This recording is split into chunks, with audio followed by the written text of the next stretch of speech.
Lockdown শাটডাউনে অস্থিরতার ফাঁদে দেশ। বিভিন্ন স্থানে এক সপ্তাহের বেশি সময় ধরে যানবাহন ও স্থাপনায় অগ্নিসংযোগ ও ককটেল বিস্ফোরণের ঘটনা ঘটছে। গত ৪ দিনে প্রায় ৩২ যানবাহন ও প্রতিষ্ঠানে আগুন দেয়া হয়। এতে জনমনে উদ্বেগ ও আশঙ্কা কাটছে না। যানবাহনে চড়তে কর্মস্থল ও শিক্ষা প্রতিষ্ঠানে যেতে এক ধরনের অস্বস্তি ও ভীতি কাজ করছে। সার্বিক আইনশৃঙ্খলা রক্ষায় ও নিরাপত্তা নিশ্চিত করতে গতকাল রাজধানী ঢাকা ও আশেপাশের জেলায় ১২ প্লাটুন বিজিবি মোতায়েন করা হয়েছে। আগামী সোমবার আন্তর্জাতিক অপরাধ ট্রাইব্যুনাল ১-এ সাবেক প্রধানমন্ত্রী শেখ হাসিনা, সাবেক স্বরাষ্ট্রমন্ত্রী আসাদুজ্জামান খান কামাল ও পুলিশের সাবেক মহাপরিদর্শক চৌধুরী আব্দুল্লাহ আল মামুনের বিরুদ্ধে জুলাই গণঅভ্যুত্থানের সময় সংঘটিত মানবতাবিরোধী অপরাধের মামলার রায় ঘোষণা করা হবে।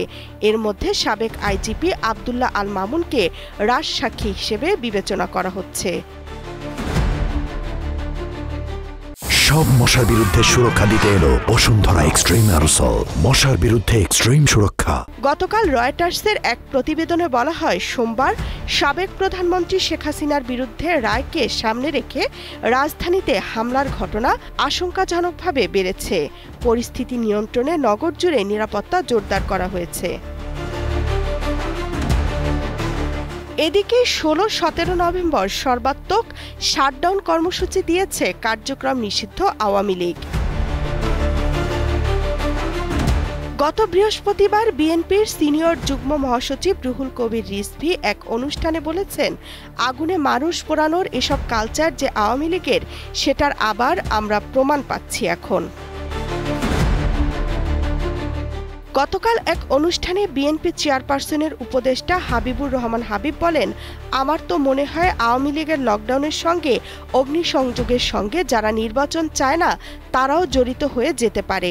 সামনে রায়ের দিনগুলোতে আওয়ামী লীগ তো কর্মসূচি দিতে পারে, তখন তাদের সঙ্গে কোনো একটি মহল দেশের ভেতর নতুন করে বিশৃঙ্খলার সৃষ্টি করতে পারে।